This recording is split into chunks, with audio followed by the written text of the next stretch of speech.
আল্লাহ রাব্বুল আলামিন এই দুনিয়ার বুকে মানুষকে অনেক সময় জীবনের বিনিময়, মালের বিনিময় অনেক সময় পরীক্ষা নিয়ে থাকেন। এই পরীক্ষার মধ্যে যারা ধৈর্য ধারণ করবে তারাই হবে সফলকাম। মানুষের মধ্যে মানুষের কাছে বিপদ আসবে, দুঃখ দুর্দশা আসবেই।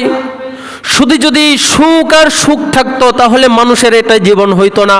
তোমাদের মধ্য থেকে কেউ যদি পাহাড় থেকে ঝাঁপ দিয়ে আত্মহত্যা করে নিজের জীবনকে শেষ করে দেয়, কাল কিয়ামতের দিন জাহান্নামের মধ্যে খালিদিনা ফিহা আবাদান আবাদা, খালিদান মুখাল্লিদান ফিহা আবাদান আবাদা। তিনটা তাকিদ দিয়েছে। খালিদান অর্থই হলো চিরস্থায়ী, আবার বলছে খালিদান মুখাল্লিদান চিরস্থায়ীর চিরস্থায়ী, ফিহা আবাদা আবাদাটাও চিরস্থায়ী বুঝায়। তাই তিনটা শব্দ ব্যবহার করেছে, খালিদান মুখাল্লিদান ফিহা আবাদান আবাদা। যার অধীনস্থরা গুনাহের কাজের মধ্যে, জিনা ব্যভিচারের মতো জঘন্য জঘন্য গুনাহের মধ্যে, যার অধীনস্থ নারীরা এই সকল গুনাহের মধ্যে লিপ্ত হয়ে যায়, জিনা ব্যভিচারের মতো এই সকল কাজের মধ্যে যে সকল উপকরণের কারণে তারা এগিয়ে যাবে, তারপরেও যে সকল পুরুষ বাধা প্রদান না করে ওই সকল পুরুষকে বলা হয় দায়ুস। আল্লাহ রাব্বুল আলামিন আমাকে আপনাকে সৃষ্টি করেছেন আল্লাহ তাআলার দাসত্ব করার জন্য, আল্লাহ তাআলার গোলামি করার জন্য। যদি আমরা তা না করে আল্লাহ তাআলার অবাধ্যতা এবং শরীয়তের পরিপন্থী কাজ করি তাহলে আল্লাহ তাআলার অবাধ্যতা এবং শরীয়তের পরিপন্থী কাজ করাকে গুনাহ বলা হয়। মানুষ যখন পাপ কর্মে লিপ্ত হয়, মানুষ যখন পাপ কাজ করতে থাকে, প্রথমে যখন কোনো বান্দা একটি পাপ কাজ করে ওই বান্দার অন্তরে একটি দাগ পড়ে যায়। এভাবে যখন পাপ কাজ করতে করতে বান্দার অন্তর যখন পাপের দ্বারা একদম অন্ধকার হয়ে যায়, তখন ওই বান্দার মধ্যে আর কোনো ভালো কাজ করার ক্ষমতা থাকে না। ওই বান্দার অন্তরে আর কোনো ভালো কথা গ্রহণযোগ্য হয় না। যত ভালো কথাই তাকে বলা হোক না কেন তার আর ভালো লাগে না, শুধু খারাপই লাগে এবং তার কাছে অনেক জঘন্য মনে হয়, শুনতে মনে চায় না ভালো কথা। কারণ তার অন্তরটা একদম মরিচা পড়ে গেছে, জং ধরে গিয়েছে। গুনাহ করতে করতে করতে করতে তার অন্তরটা একদম শেষ হয়ে গিয়েছে, যার কারণে আর তার কোনো ভালো কাজ করা তো দূরের কথা, ভালো কথা শুনলেও তার গায়ের মধ্যে আগুন লেগে যায়। কথা বলুন ঠিক কিনা? আল্লাহ রাসূল সাল্লাল্লাহু আলাইহি ওয়াসাল্লাম তিরমিজি হাদিসের মধ্যে হযরত আবু হুরায়রা রাদিয়াল্লাহু তাআলা আনহু থেকে বর্ণিত, তিনি বলেন রাসূলুল্লাহ সাল্লাল্লাহু আলাইহি ওয়াসাল্লাম ইরশাদ করিয়েছেন, যেই ব্যক্তি একটা গুনাহ করে তার অন্তরের মধ্যে একটি দাগ পড়ে যায়, অতঃপর যখন সে ওই গুনাহের প্রতি অনুতপ্ত হয়ে আল্লাহ রাব্বুল আলামিনের নিকট তওবা করে এবং ওই গুনাহ থেকে বিরত হয়ে যায়, ফিরে এসে যায়, মাফ চেয়ে নেয়, আল্লাহ রাব্বুল আলামিন ওই দাগটাকে মিশিয়ে দেয়, অন্তরটাকে আবার পরিষ্কার করে দেয়। সুবহানাল্লাহ। আর যখন বান্দা একটি গুনাহ করার পর তওবা করলো না, অনুতপ্ত হলো না, ওই গুনাহের মধ্যে আরও লিপ্ত হয়ে গেল, একের পর এক গুনাহ করতে থাকলো, বান্দার অন্তরের ভিতরে এই গুনাহের কালি বা ওই দাগ পড়তে পড়তে পড়তে পড়তে অন্তরটা একদম অন্ধকার হয়ে যায়। তারপর আর যত ভালো কথাই শুনুক না কেন ওই ভালো কথা তার আর গ্রহণযোগ্য হয় না। এটা কার কথা? আল্লাহ রাসূল সাল্লাল্লাহু আলাইহি ওয়াসাল্লামের কথা। আল্লাহ রাসূল সাল্লাল্লাহু আলাইহি ওয়াসাল্লামের সাহাবায়ে কেরাম তারা কোনো গুনাহকে ছোট মনে করতো না। গুনাহ তো গুনাহ, ছোট কিসের বড় কিসের। কিন্তু আমরা তো ছোট বড় পার্থক্য করি। হ্যাঁ, ছোট বড় গুনার মধ্যে পার্থক্য আছে, তারপরেও আমরা ছোট গুনাহ তো দূর কি বাত হে, বড় বড় গুনাহ করতেও আমাদের অন্তরে একটু মায়া লাগে না, একটু ভয় লাগে না। কথা বলুন ঠিক কিনা? আল্লাহ রাসূল সাল্লাল্লাহু আলাইহি ওয়াসাল্লামের সাহাবী হযরত আনাস ইবনে মালিক রাদিয়াল্লাহু তাআলা আনহু তিনি বলেন, আন আনাসিন ক্বাল ইন্নাকুম লাতা'মালুনা আমালান হিয়া আদুক্কু ফি আইনিকুম মিনাশ শারি ইন কুন্না লাতাউদ্দুহা আলা আহদিন নবী সাল্লাল্লাহু আলাইহি ওয়াসাল্লাম মিনাল মুবিকাত। আল্লাহ রাসূল সাল্লাল্লাহু আলাইহি ওয়াসাল্লামের সাহাবী আনাস ইবনে মালিক রাদিয়াল্লাহু তাআলা আনহু বর্ণনা করেন, তোমরা তো এখন বড় বড় কাজকেও তোমরা মনে করো যে চুলের চাইতেও ছোট, চুল যেমন একটি সূক্ষ্ম বিষয়, ছোট জিনিস, তোমরা বড় বড় কাজ করো, সেই বড় বড় কাজগুলোকেও তোমরা চুলের চাইতেও নিম্নমানের ছোট মনে করে থাকো। অথচ আমরা আল্লাহ রাসূল সাল্লাল্লাহু আলাইহি ওয়াসাল্লামের যুগে সেই কাজগুলোকে মনে করতাম এই কাজ করার কারণে আমরা ধ্বংস হয়ে যাব। তোমরা যেই কাজগুলোকে মনে করো যে একদম চুলের চাইতেও নগণ্য, এটা কোনো গুনাহের কাজই হতে পারে না, এটা কোনো পাপকর্ম হতেই পারে না, তোমরা যেই কাজগুলোকে এটা মনে করো, আল্লাহ রাসূল সাল্লাল্লাহু আলাইহি ওয়াসাল্লামের যুগে আমরা এই কাজগুলোকে মনে করতাম যে এই কাজগুলোর কারণে আমরা ধ্বংস হয়ে যাব। আসলে কথাও তো সত্য, তাই না ভাইরা? যে আমরা কত গুনাহের কাজ করি সারাদিন, অগণিত, আমরা মনেই করি না যে আমরা মনে হয় গুনাহের মধ্যে লিপ্ত হচ্ছে, গুনাহের কাজ করতেছি, অথচ এই কাজগুলোর কারণে বাস্তবে কিন্তু আমরা ধ্বংসের মুখে। যাই হোক, আজকে আমি আপনাদের সামনে কোরআন এবং হাদিসের আলোকে 10টি বড় বড় গুনাহের বিষয় নিয়ে আলোচনা করব। আল্লাহর দুনিয়াতে নেক কাজেরও যেমন অভাব নাই, ভালো গুনাহের কাজেরও অভাব নাই। তন্মধ্য থেকে আমি 10টি বড় বড় গুনাহের বিষয়ে আজকে আলোচনা করব। ওমা তাওফীকি ইল্লা বিল্লাহ। 1 নম্বর, পৃথিবীতে যত রকম গুনাহের কাজ রয়েছে তন্মধ্য থেকে অন্যতম নিকৃষ্টতম গুনাহ হলো ওজনে কম দেওয়া। অন্যতম নিকৃষ্টতম গুনাহ হলো কি? ওজনে কম দেওয়া। ওজনও কম দেওয়া এটা কেমন? যে আমি যখন নিজের জন্য অন্যের কাছ থেকে কোনো জিনিস মেপে নেই, আমি সেই জিনিসকে বাড়িয়ে নেই, স্বয়ং সম্পূর্ণভাবে নেই। আর আমি যখন অন্য কারো কাছে বিক্রি করি তখন আমি তাকে কমায়ে বিক্রি করে।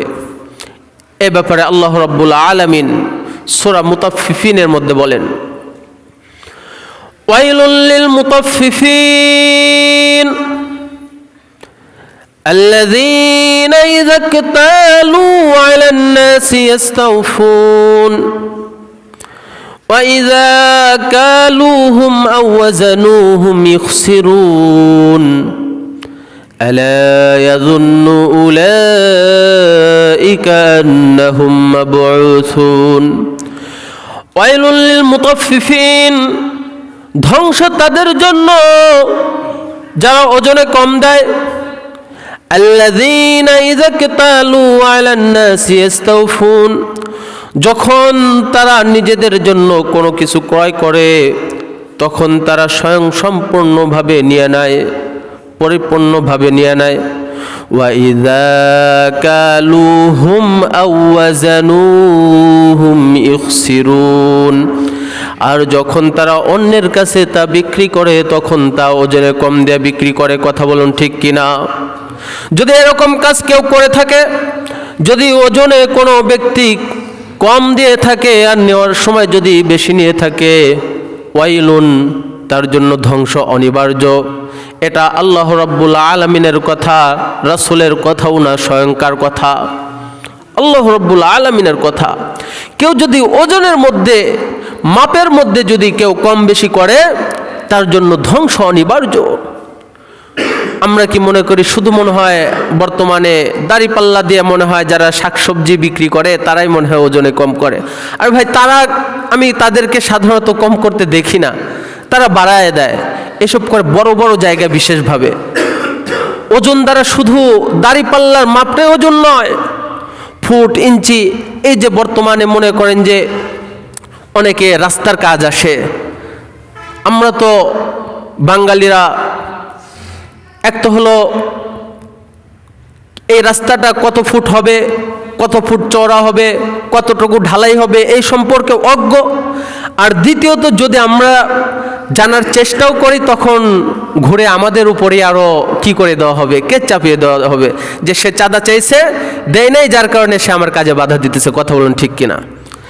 এই যে মনে করেন একটা রাস্তা আসে, এই যে এই রাস্তাটার কথাই ভাবেন, আমি জানি না, উদাহরণস্বরূপ বলতেছি। মনে করেন আসছে যে ঢালাইটা হবে, মনে করেন যে আপনার 10 ইঞ্চি পুরো, যেটা বলেন 10 ইঞ্চি মনে করেন যে উঁচাভাবে কি হবে, পিচ ঢালাই হবে। মনে করেন যে এটা তো বিল পাস করাইছে 10 ইঞ্চি, কিন্তু ঢালাই করার সময় মনে করেন করে দিছে 5 ইঞ্চি। তাহলে কি করলো? ওজনে কম দিয়ে দিল না? ওজনে কম দিয়ে দিল না? তাদের জন্য কি? ওয়াইলুন ওয়াইলুল লিল মুতাফফিফিন, ধ্বংস অনিবার্য তাদের জন্য যারা ওজনে কম দেয়। ওয়া আউফুল কাইলা ইযা কিলতুম ওয়াজিনু বিল কিসতাসিল মুস্তাকিম যালিকা খায়রু ওয়া আহসানু তা'ওয়িলা। আল্লাহ রাব্বুল আলামিন বলেন, যখন তোমরা কাউকে কোনো মাপক যন্ত্র দ্বারা কোনো কিছু মেপে দিবা, তখন তোমরা তা সঠিকভাবে, তখন তোমরা তা পরিপূর্ণভাবে মেপে দাও। ওয়াজিনু বিল কিসতাসিল মুস্তাকিম, তোমরা তা সঠিক পন্থায় তা ওজন করে দাও। যালিকা খায়র, এটাই তোমাদের জন্য উত্তম হবে। ওয়া আহসানু তা'ওয়িলা, আর যদি তোমরা এমনটা করতে পারো তাহলে এর যা বদলা হবে, এর যা পুরস্কার হবে তাও অনেক উত্তম। সুবহানাল্লাহ। এমনি তো আর আল্লাহ রাসূল সাল্লাল্লাহু আলাইহি ওয়াসাল্লাম বলেন নাই যে আমানতদার ব্যবসায়ী কাল কিয়ামতের দিন কাদের সাথে উঠবে? শহীদ, নবী, সালেহ, তাদের সাথে কারা থাকবে? আমানতদার ব্যবসায়ী। কারণ এটা তো আল্লাহ রাসূল সাল্লাল্লাহু আলাইহি ওয়াসাল্লাম আল্লাহ তাআলার বার্তা বাহক ছিলেন। সে আল্লাহ রাব্বুল আলামিন বলেন যে যালিকা খায়রু ওয়া আহসানু তা'ওয়িলা, যে এটা কতই না উত্তম এবং এর প্রতিদান কতই না ভালো হবে। এজন্য প্রিয় ভাইরা আমার, যে আমাদের ব্যবসা বাণিজ্যের ক্ষেত্রে উত্তম পন্থা হলো যা আমরা যখন মেপে নিব তখনও আমি সঠিকভাবে মেপে নিব। আমি তো ব্যবসায়ী, আমার জন্য কম না হয়। আর যখন আমি কোনো জিনিস বিক্রয় করব তখন আমি একটু বাড়িয়ে দিব। এর দ্বারা দুইটা ফায়দা হবে। এক নম্বর ফায়দা হলো যে যার কাছে আমি বিক্রি করলাম তার উপর কিছুটা আমার অনুগ্রহ করা হলো, তাকে একটু বাড়িয়ে দিলাম। এই বাড়িয়ে দেওয়ার কারণে তার উপর আমি কি করলাম? অনুগ্রহ করলাম। আর দ্বিতীয় নাম্বার, আমি ওজনে সঠিক দিলাম, এর কারণে পুরস্কার তো আল্লাহ রাব্বুল আলামিনের নিকট আছেই। হযরত সুয়াইদ ইবনে কায়েস রাদিয়াল্লাহু তাআলা আনহু বর্ণনা করেন যে একবার আমি এবং আমার সাথে এক ব্যক্তি হাজর নামক স্থান থেকে কাপড় ক্রয় করে এনে আমরা মিনায় তা বিক্রি করতে গেলাম। আমাদের জন্য একজন মাপকও ছিল যে কাপড় মেপে মেপে বিক্রি করে দেয়। আমাদের জন্য একা ব্যবসা করা পসিবল না, অনেক ব্যবসা। তখন আল্লাহ রাসূল সাল্লাল্লাহু আলাইহি ওয়াসাল্লাম সেখানে উপস্থিত হলেন এবং একটি পায়জামা ক্রয় করলেন। আর যখন তাকে টাকা দিতে গেলেন তখন যে মেপে দিচ্ছিল তাকে বললেন যে তুই মাপটাকে আরেকটু বাড়িয়ে দাও। এর দ্বারা কি বোঝা গেল? যে সে হয়তো সঠিকই মাপতেছিল, কিন্তু যাতে করে সঠিকের মধ্যে মনে করেন যে একটা সীমানা থাকে, কাঁটাতারের বেড়া, ওই কাঁটাতারের সাথে আমি ঘেঁষে যদি চলতে লাগি আমার আশঙ্কা রয়েছে ওই কাঁটাতারের সাথে বেঁধে আমার জামা কাপড় ছিঁড়ে যেতে পারে। কথা বলুন ঠিক কিনা? কিন্তু যদি এক হাত যদি আমি ফাঁকে চলতে পারি তাহলে আমার ওই কাঁটাতারের সাথে লাগবে না। ঠিক তেমনইভাবে তুমি সঠিক দিতেছো, হতে পারে ওই জায়গা থেকে কিছুটা কম পড়ে যেতে পারে, এই জন্য তুমি আরেকটু বাড়িয়ে দাও। তো এক নম্বর বড় গুনাহ কি? মাপে কম দেওয়া, ওজনে কম দেওয়া। এটা অনেক নিকৃষ্টতম একটা গুনাহ। যদি কেউ এই গুনাহের কাজের মধ্যে লিপ্ত হয়ে যায় তার জন্য ওয়াইলুন, ধ্বংস। দুই নম্বর, যেটা বর্তমান সমাজে না হলেই না, এটা যেন মামুর বাড়ির মোয়া হয়ে গিয়েছে, সেটা হলো ঘুষ দেওয়া এবং নেওয়া। কথা বলুন ঠিক কিনা? আজ আমরা যে কোনো কাজ করতে গেলে ঘুষ ছাড়া কোনো গতি নাই। এই যে মনে করেন পাসপোর্ট করা, পাসপোর্ট এটা নাগরিকত্বের একটা সনদ, যে আমি যে বাংলাদেশের বৈধ নাগরিক এটার একটা সনদ, তাই না ভাইরা? এটাই তো পাসপোর্ট, যে আমি যে অন্য দেশে যাচ্ছি আমি যে বাংলাদেশের বৈধ নাগরিক কিনা, এই আমার পুরা জীবন বৃত্তান্ত এই পাসপোর্টের মধ্যে থাকে। তো এই কাজটা তো সরকারের ফ্রিতে করে দেওয়া উচিত। প্রত্যেকটা নাগরিকের হাতে যেভাবে এনআইডি কার্ড বা স্মার্ট কার্ড দিয়ে দিয়েছে, এই পাসপোর্টটাও প্রত্যেকটা নাগরিকের সরকারের দায়িত্ব হলো ফ্রিতে সুন্দরভাবে প্রত্যেকটা নাগরিকের হাতে পৌঁছায় দেওয়া। কিন্তু মানুষ সবচেয়ে বেশি হেনস্থার শিকার হয় পাসপোর্ট করতে গেলে। কথা বলেন ঠিক কিনা? ঘুষ যদি না দেন, আপনার পুলিশ ভেরিফাই করতে আসলে বাধা পড়ে যাবেন, ইত্যাদি ইত্যাদি। তার মানে ঘুষ যেন হয়ে গেছে মামুর বাড়ির মোয়া, যে তুমি দাও তোমার কাজ হবে, যদি না দাও তোমার কাজ হবে না। তো যারা এই ঘুষ দেবে এবং নেবে, উভয়জন কি করলো? হারাম কাজের মধ্যে লিপ্ত হয়ে গেল। ঘুষ দেওয়াও যেরকম, নেওয়া যেরকম ভাবে হারাম, ঘুষ দেওয়াটাও ঠিক তেমনি ভাবে হারাম। ঘুষ দিয়ে যদি কেউ কোনো চাকরি নেয়, হ্যাঁ এখানে অনেক মাসালা আছে, ওই সকল মাসালার দিকে যাব না। আমি যোগ্য না থাকা সত্ত্বেও যদি আমি কোনো ঘুষ দিয়ে যদি কোনো চাকরি নেই বা কোনো কাজের মধ্যে লিপ্ত হয়ে যাই, ওই কাজ থেকে আমার যত পরিমাণ বেনিফিট আসবে, যত পরিমাণ মুনাফা আসবে, কাল কিয়ামত পর্যন্ত যদি আমি ইনকাম করতে থাকি, আমার সমস্ত ইনকামের টাকা আমার হারাম হয়ে যাবে। হযরত আব্দুল্লাহ ইবনে আমর রাদিয়াল্লাহু তাআলা আনহু থেকে বর্ণিত, আন আব্দুল্লাহ ইবনে আমর রাদিয়াল্লাহু তাআলা আনহু قال লানা রাসূলুল্লাহ সাল্লাল্লাহু আলাইহি ওয়াসাল্লাম আর-রাশিয়া ওয়াল মুরতাশিয়া। আব্দুল্লাহ ইবনে আমর রাদিয়াল্লাহু তাআলা আনহু বর্ণনা করেন, আল্লাহ রাসূল সাল্লাল্লাহু আলাইহি ওয়াসাল্লাম অভিসম্পদ করেছেন, অভিশাপ করেছেন যারা ঘুষ দেয় এবং যারা ঘুষ নেয়। তাহলে যারা ঘুষ দেয় এবং ঘুষ নেয় তাদের উপর আল্লাহ রাসূল সাল্লাল্লাহু আলাইহি ওয়াসাল্লাম কি করেছেন? লানত করেছেন। আর আল্লাহ রাসূল সাল্লাল্লাহু আলাইহি ওয়াসাল্লাম যাদের ব্যাপারে লানত করবেন, অভিশাপ দিবেন, এটা কতটুকু কার্যকর আপনারা বুঝে নেবেন। তাহলে 2 নাম্বার জঘন্যতম বা বড় গুনাহের মধ্যে থেকে 2 নাম্বার হলো ঘুষ দেওয়া এবং ঘুষ নেওয়া। 3 নাম্বার বড় বড় গুনাহের মধ্যে 3 নাম্বার বড় একটি গুনাহ হলো আত্মহত্যা করা। 3 নাম্বার বড় গুনাহ কি? আত্মহত্যা করা। আল্লাহ রাব্বুল আলামিন মানুষকে ভালোবেসে মহব্বত করে এই দুনিয়ার বুকে পাঠিয়েছে। তার নিকট মানুষের সাথে যে রূহ বা জীবনটা রয়েছে, এই রূহ বা জীবনটা হলো আল্লাহ তাআলার পক্ষ থেকে একটি আমানত। মানুষের উচিত, মানুষের করণীয় হলো সেই আমানতটা রক্ষা করা। কেউ যদি সেই আমানতের খেয়ানত করে, কেউ যদি কোনো দুঃখ দুর্দশায় পড়ে, কেউ যদি কোনো বিপদগ্রস্ত হয়ে যদি সেই আমানতের খেয়ানত করে ফেলে, সেই রূহ বা সেই জীবনটাকে যদি সে বিনষ্ট করে ফেলে, তাহলে আল্লাহ রাব্বুল আলামিন কাল কিয়ামতের দিন ওই বান্দাকে চিরকালের জন্য জাহান্নামের মধ্যে নিক্ষেপ করে দিবেন। আল্লাহ রাব্বুল আলামিন এই দুনিয়ার বুকে মানুষকে অনেক সময় জীবনের বিনিময়, মালের বিনিময় অনেক সময় পরীক্ষা নিয়ে থাকেন। এই পরীক্ষার মধ্যে যারা ধৈর্য ধারণ করবে তারাই হবে সফলকাম। মানুষের মধ্যে, মানুষের কাছে বিপদ আসবে, দুঃখ দুর্দশা আসবেই। শুধু যদি সুখ আর সুখ থাকতো তাহলে মানুষের এটা জীবন হইতো না। সুদান অনেক ধনী রাষ্ট্র, তাদের দুঃখ বলতে কোনো কিছু নাই। তারা সুইজারল্যান্ড অনেক ধনী রাষ্ট্র না, তাদের মধ্যে দুঃখ দুর্দশা বলতে কোনো কিছু নাই। অতিরিক্ত সুখের কারণে তারা মৃত্যুর ইনজেকশন নিয়ে নেয়। তার আর বেঁচে থাকতে ভালো লাগছে না, কি করবে? সব যে সুখ পেয়ে গেছে, আর কি করবে? কোনো যখন মানুষের আর কোনো লক্ষ্য না থাকে কি করবে? এই যে তারা মৃত্যুর টিকা লাগায় দেয়, এটা সরকারিভাবেও বৈধ। আস্তে করে তারা মরে যায়।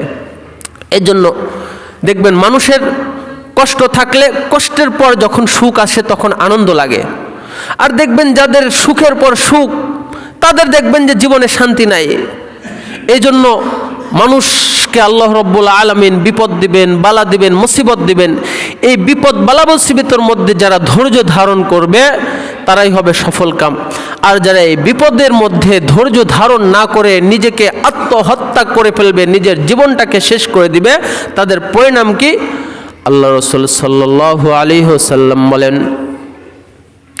তোমাদের মধ্য থেকে কেউ যদি পাহাড় থেকে ঝাঁপ দিয়ে আত্মহত্যা করে নিজের জীবনকে শেষ করে দেয়, কাল কিয়ামতের দিন জাহান্নামের মধ্যে খালিদিনা ফিহা আবাদান আবাদা, খালিদান মুখাল্লিদান ফিহা আবাদান আবাদা, তিনটা তাকিদ দিয়েছে। খালিদান অর্থই হলো চিরস্থায়ী, আবার বলছে খালিদান মুখাল্লিদান, চিরস্থায়ীর চিরস্থায়ী, ফিহা আবাদা, আবাদাটাও চিরস্থায়ী বুঝায়।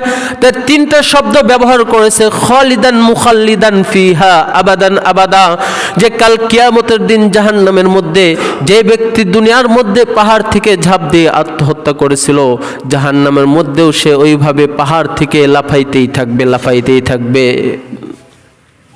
কি মারাত্মক ব্যাপার! আত্মহত্যা করা কি এতই সহজ? কেউ পাহাড় থেকে যখন লাফ দিল, সে কত কষ্টে মৃত্যুবরণ করবে না? কাল কিয়ামতের দিন জাহান্নামের মধ্যেও একদম আর কি পরকালের জীবনের তো যার শুরু আছে কোনো শেষ নাই, জাহান্নামের মধ্যে আবাদান আবাদা ওইভাবে পাহাড় থেকে লাফাইতেই থাকবে আর কষ্ট ভোগ করতেই থাকবে। আল্লাহ রাসূল সাল্লাল্লাহু আলাইহি ওয়াসাল্লাম বলেন, যে ব্যক্তি বিষ পান করার মাধ্যমে নিজের জীবনকে শেষ করে দিল, আত্মহত্যা করে দিল, সে কিয়ামতের দিন ওইভাবে জাহান্নামের মধ্যে বিষ পান করতেই থাকবে, করতেই থাকবে, শেষ হবে না, তার শাস্তি কোনোদিনও শেষ হবে না। যে ব্যক্তি কোনো লোহার অস্ত্র, লোহার যন্ত্রের মাধ্যমে নিজেকে শেষ করে দিবে, কাল কিয়ামতের দিন জাহান্নামের মধ্যে ওই যেই অস্ত্র দ্বারা, যেই ধরনের অস্ত্র দ্বারা সে নিজের জীবনকে শেষ করে দিয়েছে, সেই ধরনের অস্ত্র দ্বারা তার পেটের মধ্যে আঘাত করতেই থাকবে, আঘাত করতেই থাকবে। নাউজুবিল্লাহ। এই জন্য প্রিয় ভাইয়েরা আমার, অনেক সময় আমরা যখন বিপদে পড়ে যাই, আমরা অনেকেই আত্মহত্যার পথ বেছে নেই না।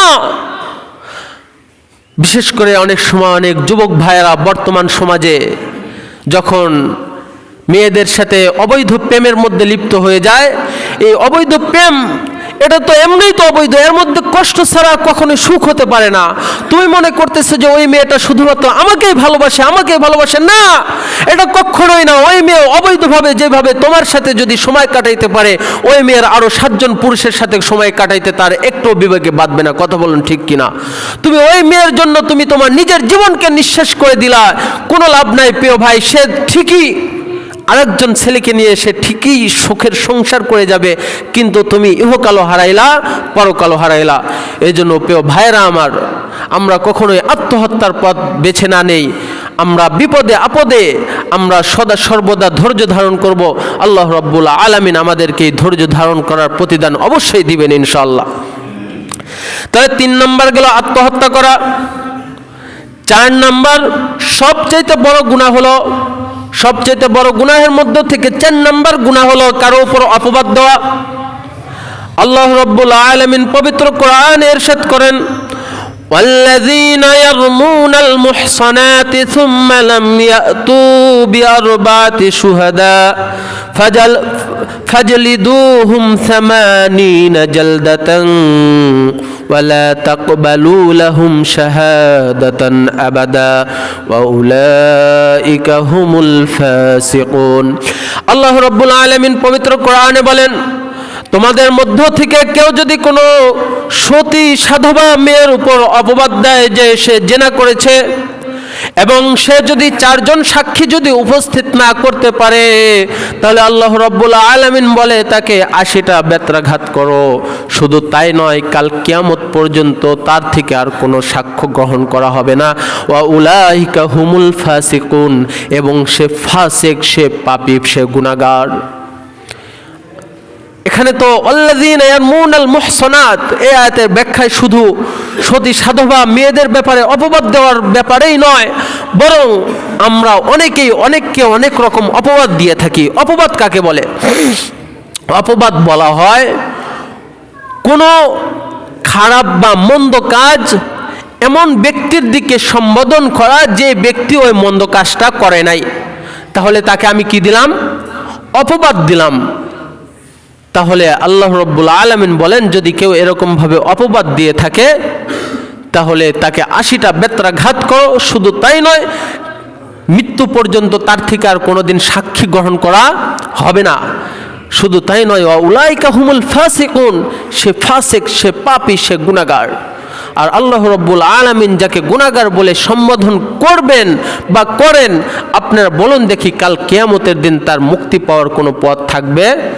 এজন্য প্রিয় ভাইরা আমার, বর্তমান যুগে আমরা একে অপরকে অপবাদ দিতে একটুও আমাদের বিবেকে বাঁধে না, আমরা একজনকে একটা অপবাদ দিয়ে দেই। এজন্য আমরা এই অপবাদ দেওয়ার মতো মারাত্মক একটি গুনাহ থেকে আমরা বেঁচে থাকবো ইনশাআল্লাহ। 5 নম্বর বড় গুনার মধ্য থেকে 5 নম্বর বড় গুনাহ হলো দায়ুস। দায়ুস কাকে বলে? আল্লাহ রাসূল সাল্লাল্লাহু আলাইহি ওয়াসাল্লাম বলেন, যারা দায়ুস তারা কখনোই জান্নাতে প্রবেশ করবে না। যারা দায়ুস তারা কখনোই জান্নাতে প্রবেশ করবে না। দায়ুস কারা? দায়ুস হলো ওই সকল পুরুষকে দায়ুস বলা হয় যার অধীনস্থরা গুনাহের কাজের মধ্যে, জিনা ব্যভিচারের মতো জঘন্য গুনাহের মধ্যে, যার অধীনস্থ নারীরা এই সকল গুনাহের মধ্যে লিপ্ত হয়ে যায়। জিনা ব্যভিচারের মতো এই সকল কাজের মধ্যে যে সকল উপকরণের কারণে তারা এগিয়ে যাবে, তারপরেও যে সকল পুরুষ বাধা প্রদান না করে, ওই সকল পুরুষকে বলা হয় দায়ুস। আমি সহজ ভাষায় বুঝিয়ে দেই, আল্লাহ রাব্বুল আলামিন নারীদেরকে পর্দায় থাকার বিধান দিয়েছেন। আমি আমার স্ত্রীকে, আমি আমার মেয়েকে, আমি আমার মাকে, আমি আমার বোনকে যদি পর্দার মধ্যে না রাখতে পারি, আমি আমার মেয়েকে, আমার বোনকে, আমার স্ত্রীকে যদি খোলামেলাভাবে যদি আমি চলাই, পর পুরুষ তার দিকে হা করে যদি তাকিয়ে থাকে, দেখে, এবং ওই মেয়ে যদি কোনো গুনাহের মধ্যে লিপ্ত হয়ে যায়, ওই পুরুষকে বলা হয় দায়ুস। এটা আমার কথা না, আল্লাহ রাসূল সাল্লাল্লাহু আলাইহি ওয়াসাল্লামের কথা। ওই পুরুষকে কি বলা হয়? দায়ুস। আন ইবনে উমর قال قال رسول الله صلى الله عليه وسلم ثلاثة قد حرم الله عليهم الجنة مدمن الخمر والعاق والديوث الذي يقر في أهله الخبث। আল্লাহ রাসূল সাল্লাল্লাহু আলাইহি ওয়াসাল্লাম বলেন, 3 ব্যক্তির জন্য জান্নাত হারাম। কয় ব্যক্তির জন্য? 3 ব্যক্তির জন্য জান্নাত হারাম। 1 নম্বর হলো মুদমিনুল খামার, 1 নম্বর যারা মদ পান করে তাদের জন্য জান্নাত হারাম।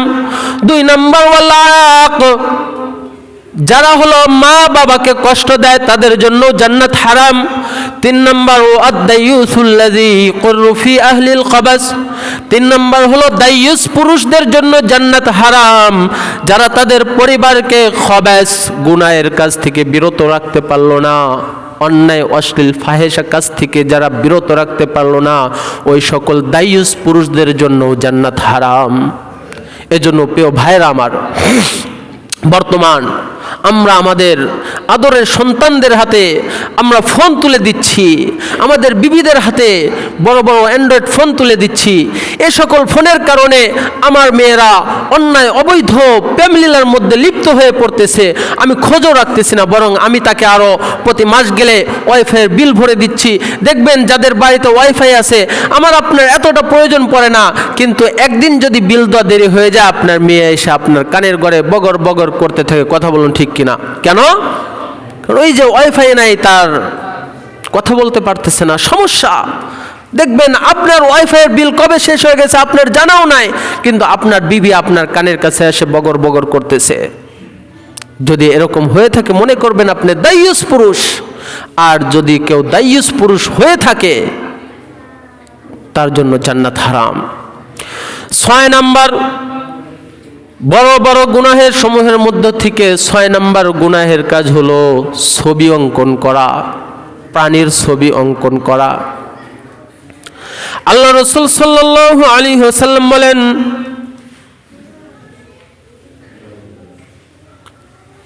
লা তাদখুলুল মালাইকাতু বাইতান ফীহি কালবুন ওয়ালা তাসাবির। আল্লাহ রাসূল সাল্লাল্লাহু আলাইহি ওয়াসাল্লাম বলেন, ওই ঘরে রহমতের ফেরেশতা প্রবেশ করে না যেই ঘরে কুকুর বা জীবজন্তুর ছবি থাকে। শুধু তাই নয়, আল্লাহ রাসূল সাল্লাল্লাহু আলাইহি ওয়াসাল্লাম অপর হাদিসে বলেন, কুল্লু মুসাওবিরিন ফিন-নার ইয়াজআলু লাহু বিকুল্লি সূরাতিন সুওয়ারাহা নাফসান ফাতুআযিবুহু ফি জাহান্নাম। আল্লাহ রাসূল সাল্লাল্লাহু আলাইহি ওয়াসাল্লাম বলেন, যেই ব্যক্তি দুনিয়ার বুকে কোনো পানির ছবি অঙ্কন করলো, কাল কিয়ামতের দিন জাহান্নামের মধ্যে যে পানির ছবি অঙ্কন করেছিল সেই প্রাণীকে দ্বারা ওই ব্যক্তিকে শাস্তি দেওয়া হবে। এজন্য প্রিয় ভাইয়েরা আমার, বর্তমানে এই গুনাহ থেকে অনেকেই বিরত, কারণ বর্তমানে আর প্রাণীর ছবি ওইরকমভাবে অঙ্কন করে না। কারণ হুজুর, আমরা যদি মোবাইলের মাধ্যমে যদি আমরা কোনো প্রাণীর ছবি উঠাই, তাহলে কি আমরা সেই গুনাহের মধ্যে লিপ্ত হব কিনা, এ নিয়ে অনেক মতবিরোধ রয়েছে। তবে সাধারণভাবে গুনাহ হবে না। কেন হবে না? কারণ মোবাইলের যে স্ক্রিন, এটা একটা ডিজিটাল জিনিস। স্ক্রিন আছে, ছবিটা দেখা যাচ্ছে, স্ক্রিন অফ, ছবিটা আর নাই।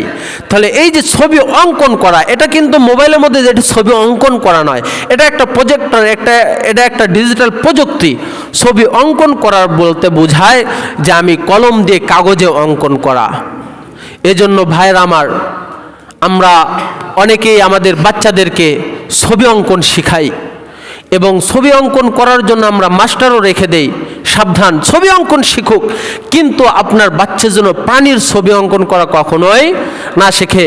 অনেক কেজি স্কুলগুলোতে দেখবেন যে তাদের একটা সাবজেক্ট থাকে, এসো অঙ্কন শিখি বা আঁকাআঁকি শিখি, এ ধরনের বই থাকবে বা খাতা থাকে। এর মধ্যে দেখবেন অনেক প্রাণীর ছবিও অঙ্কন করা এর মধ্যে আসে। এরকম যদি হয়ে থাকে তাহলে আমরা আমাদের বাচ্চাদেরকে হেফাজত করব। কারণ যদি কেউ ছবি অঙ্কন করে থাকে, ওই ছবি অঙ্কনকারীকে জাহান্নামের মধ্যে, ওই যে প্রাণীর ছবি অঙ্কন করলো, জাহান্নামের মধ্যে ওই অঙ্কনকৃত প্রাণী দ্বারা তাকে শাস্তি দেওয়া হবে। 7 নাম্বার বড় বড় গুনাহের মধ্য থেকে 7 নাম্বার গুনাহ হলো জুয়া খেলা। জাহিলিয়াত যুগের মধ্যে এই জুয়া খেলাটা অনেক প্রচলন ছিল। তাদের টাকা পয়সার অভাব ছিল না, এবং যাদের টাকা পয়সা ছিল তারা অন্যায় অবৈধভাবে এই জুয়ার মাধ্যমে আরও টাকা পয়সা ইনকাম করতো, আবার হেরেও যেত। এই জুয়া খেলার মধ্যে যেরকমভাবে অর্থ সম্পদের ক্ষতি হয়, ঠিক তেমনইভাবে মান সম্মানেরও ক্ষতি হয়। কথা বলুন ঠিক কিনা? বর্তমান যুগে সবচেয়ে যে ভাইরাসটা যুবক সমাজের মধ্যে বা মানুষের মধ্যে ঢুকে গিয়েছে, সেটা হলো অনলাইন জুয়া। কথা বলুন ঠিক কিনা? এই অনলাইন জুয়ার কারণে আজ অনেক ফ্যামিলি একদম ধ্বংসের মধ্যে চলে গেছে। আপনারা যদি আশেপাশের মধ্যে তাকান, আমি কারো নাম বলবো না, আপনারা দেখতে পারবেন, তাকাইবেন, দেখতে পারবেন সে কি ছিল, তার কথার কত ওয়েট ছিল, সে কত বড় ব্যক্তিত্ব ছিল। তার কথা যদি 10টা কথা যদি বলতো, তার 10টা কথার মধ্যে 9টা কথা মানুষ গ্রহণ করত। সে আজ এরকম জুয়ার মধ্যে লিপ্ত হওয়ার কারণে সে 10টা কথার মধ্যে একটা কথারও আর তার দাম দেয় না। তার মানে তার অর্থ সম্পদ তো গেছেই গেছে, তার মান সম্মানটাও চলে গেছে। কথা বলুন ঠিক কিনা? আল্লাহ রাব্বুল আলামিন পবিত্র কোরআনের মধ্যে বলেন, ইয়া আইয়ুহাল্লাযীনা আমানু ইন্নামাল খামরু ওয়াল মাইসিরু ওয়াল আনসাবু ওয়াল আজলামু রিজসুম মিন আমালিশ শাইতান ফাজতানিবুহু লাআল্লাকুম তুফলিহুন ইন্নামা ইউরিদুশ শাইতানু আইয়ুকিয়া বাইনাকুমুল আদাওয়াতা ওয়াল বাগদা ফিল খামরি ওয়াল মাইসিরি ويصدكم عن ذكر الله وعن الصلاة فهل أنتم منتهون। الله رب العالمين বলেন, ইয়া আইয়ুহাল্লাযীনা আমানু ইন্নামাল খামরু ওয়াল মাইসির, তোমাদের জন্য খামর, মদ এবং জুয়াকে হারাম করা হলো। মদ এবং জুয়াকে কি করা হয়েছে? হারাম করা হয়েছে। এটা তো আমার কথা নয়, আল্লাহ রাব্বুল আলামিনের কথা। এই জন্য প্রিয় ভাইরা আমার, আপনারা দেখবেন যারা সরাসরি জুয়া খেলে তারা তো ফিরে আসা সম্ভব হয়। বর্তমান তো সব কিছু ডিজিটাল। এই অনলাইন জুয়ার কারণে হাজার হাজার পরিবার একদম পথের ফকির হয়ে গেছে, ধ্বংস হয়ে গেছে। এই জন্য প্রিয় ভাইরা আমার, আমরা এর মধ্যে থেকে বেরিয়ে আসি, এটা অনেক বড় গুনাহ। 8 নাম্বার, মিথ্যা সাক্ষ্য দেওয়া সবচেয়ে বড় গুনাহ।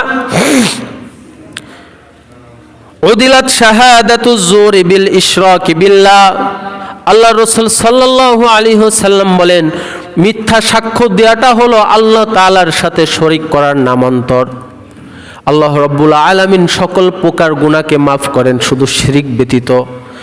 কোনো বান্দা যদি আল্লাহ তাআলার সাথে শরিক করে, কাউকে যদি অন্তর্ভুক্ত করে, আল্লাহ তাআলা ছাড়া যদি অন্য কারো ইবাদত করে, তাকে বলা হয় শিরিক। শিরিক বিল্লাহ, আল্লাহ তাআলার সাথে শরিক করা। এই আল্লাহ তাআলার সাথে শরিক করা যেরকমভাবে বড় গুনাহের কাজ, ঠিক তেমনইভাবে মিথ্যা সাক্ষ্য দেওয়াটাও এরকম পর্যায়ের গুনাহ। কেন? মিথ্যা সাক্ষ্য দেওয়ার মধ্যে 3 ধরনের গুনাহ রয়েছে।